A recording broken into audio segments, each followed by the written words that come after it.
नमस्कार दोस्तों, आप सभी का top 10 daily current affairs series में एक बार फिर से बहुत बहुत स्वागत है। आज 2 नवंबर है और आज भी हम रोज़ की तरह ही 10 महत्वपूर्ण प्रश्नों पर चर्चा करेंगे। अब आप सब लोग हमें टेलीग्राम और इंस्टाग्राम पर फॉलो कर सकते हैं। ये हमारा टेलीग्राम का लिंक है और इस पर आपको डेली करंट अफेयर्स से रिलेटेड PDF उपलब्ध हो जाएगी। और हमें ज़्यादा से ज़्यादा यूट्यूब पर शेयर करें और जिन्होंने अभी तक लाइक या सब्सक्राइब नहीं किया है वो सब्सक्राइब करें और बेल आइकन को ज़रूर प्रेस करें। तो चलते हैं कल अंत में पूछे गए पहले प्रश्न की ओर। तो कल जो अंत में पूछा गया प्रश्न था कि हाल ही में पाकिस्तान को FATF ने ग्रे लिस्ट में रखा है, तो FATF का मुख्यालय कहाँ स्थित है? तो इसका आंसर पेरिस है। जिन जिन लोगों ने पेरिस आंसर दिया है कमेंट बॉक्स में वो बिल्कुल सही है। FATF की full form financial action task force है। फाइनेंशियल एक्शन टास्क फोर्स है और इसका मुख्यालय पेरिस में है। इसकी स्थापना G7 देशों ने की थी 1989 में। शुरुआत में इसका उद्देश्य मात्र मनी लॉन्ड्रिंग को रोकना था, लेकिन बाद में इसके कार्यों में टेरर फंडिंग को भी नियंत्रित करने संबंधी कार्य जोड़ दिए गए। अभी वर्तमान में इसमें सदस्य देशों की संख्या 39 है, जिसमें भारत भी इसका एक सदस्य देश है। तो चलते हैं आज के अपने पहले प्रश्न पर। तो आज का हमारा पहला प्रश्न है, भारत के किस राज्य की आस्था ने United nation world data forum प्रतियोगिता कंपटीशन में दूसरा स्थान हासिल किया है?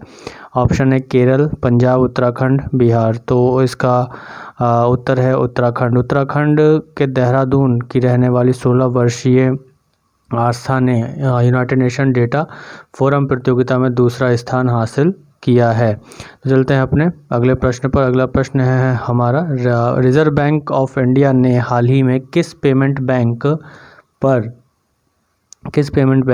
1 करोड़ रुपए का जुर्माना लगाया है? ऑप्शन है हमारे Paytm payment bank, Airtel payment bank, Jio payment bank, Freecharge payment bank. तो अभी RBI ने, रिजर्व बैंक ऑफ इंडिया ने जियो पेमेंट बैंक पर अपने मैनेजिंग डायरेक्टर और CEO के द्वारा नियुक्ति की जानकारी ना देने के कारण जियो पेमेंट बैंक पर 1 करोड़ रुपए का जुर्माना लगाया है। तो चलते हैं अपने अगले प्रश्न पर। अगला प्रश्न है हमारा, हाल ही में कौन से क्रिकेट खिलाड़ी T20 में 1000 छक्के सिक्स लगाने वाले विश्व के पहले खिलाड़ी बन गए हैं? ऑप्शन है विराट कोहली, क्रिस गेल, बाबर आजम, रोस टेलर। तो इसका आंसर होगा क्रिस गेल। क्रिस गेल जो कि वेस्ट इंडीज़ के खिलाड़ी हैं, उन्होंने अभी IPL T20 जो गेम हो रहे हैं, तो ओवरऑल T20 में 1006 लगाने वाले विश्व के पहले खिलाड़ी बन गए हैं। इसके साथ ही वेस्ट इंडीज़ के ही किरोन पोलार्ड 690 सिक्स के साथ दूसरे स्थान पर विश्व में बने हुए हैं। तो चलते हैं अपने अगले प्रश्न पर। अगला प्रश्न है हमारा, 1 नवंबर को विश्व भर में कौन सा दिवस मनाया जाता है? ऑप्शन है विश्व शाकाहारी दिवस, विश्व मांसाहारी दिवस, विश्व विज्ञान दिवस, विश्व डाक दिवस। तो इसका आंसर होगा विश्व शाकाहारी दिवस। 1 नवंबर को प्रतिवर्ष विश्व भर में शाकाहार का जो भोजन है या जो वेजिटेरियन फूड्स हैं उनके विषय में जानकारी और क्षेत्रीय स्तर पर, स्थानीय स्तर पर, राष्ट्रीय समूह आधार पर जो शाकाहारी प्रथाएं हैं उसके लाभ को बढ़ावा देने के लिए यह दिवस मनाया जाता है। तो चलते हैं अपने अगले प्रश्न पर। अगला प्रश्न है हमारा कि केंद्रीय खेल मंत्री श्री किरेन रिजिजू ने किस राज्य में हुए 200 किलोमीटर लंबी फिट इंडिया वॉकेथॉन को हरी झंडी दिखाकर रवाना किया? फिट इंडिया वॉकेथॉन को हरी झंडी दिखाकर रवाना किया। ऑप्शन है पंजाब, पश्चिम बंगाल, महाराष्ट्र, राजस्थान। तो इसका आंसर होगा राजस्थान। खेल मंत्री श्री किरेन रिजिजू ने राजस्थान के जैसलमेर में हुए 200 किलोमीटर लंबी फिट इंडिया वॉकेथॉन को हरी झंडी दिखाकर रवाना किया और इसका आयोजन ITBP द्वारा किया गया, इंडो तिब्बत बॉर्डर पुलिस द्वारा किया गया, जो कि 3 दिनों तक यह चलेगा। चलते हैं अपने अगले प्रश्न पर। अगला प्रश्न है हमारा, प्रधानमंत्री नरेंद्र मोदी ने केवड़िया में एकीकृत विकास योजना के अंतर्गत कितनी परियोजनाएं राष्ट्र को समर्पित की हैं? कितनी परियोजनाएं राष्ट्र को समर्पित की हैं? कहाँ? केवड़िया में। अभी हम ने देखा कि 31 अक्टूबर सरदार वल्लभ भाई पटेल की जन्म जयंती पर, 145वीं जन्म जयंती पर केवड़िया में 17 परियोजनाओं का उद्घाटन किया गया, शुरुआत की गई और राष्ट्र को समर्पित की गई। प्रधानमंत्री नरेंद्र मोदी द्वारा 145वां जन्म दिवस किसका 31 अक्टूबर को मनाया गया? सरदार वल्लभ भाई पटेल का। और 31 अक्टूबर को राष्ट्रीय एकता दिवस मनाया जाता है और राष्ट्रीय एकता दिवस की शुरुआत 2014 में प्रधानमंत्री नरेंद्र मोदी द्वारा की गई कि 31 अक्टूबर को प्रतिवर्ष राष्ट्रीय एकता दिवस मनाया जाएगा सरदार वल्लभ भाई पटेल के जन्म दिवस के अवसर पर। तो चलते हैं अपने अगले प्रश्न पर। अगला प्रश्न है हमारा कि निम्न में से किस मंत्रालय ने वेबिनार के जरिए राष्ट्रीय एकता दिवस समारोह का आयोजन किया? वेबिनार के जरिए राष्ट्रीय एकता दिवस समारोह का आयोजन किया।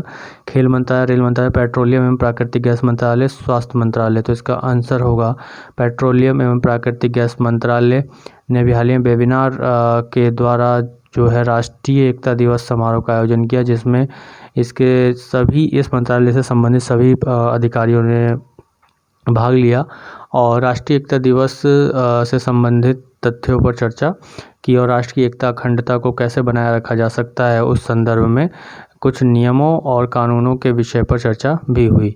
चलते हैं अपने अगले प्रश्न पर। अगला प्रश्न है हमारा 14वें एशियाई फिल्म पुरस्कारों में किस भारतीय फिल्म को बेस्ट ओरिजिनल स्कोर का पुरस्कार दिया गया? बेस्ट ओरिजिनल स्कोर का पुरस्कार दिया गया।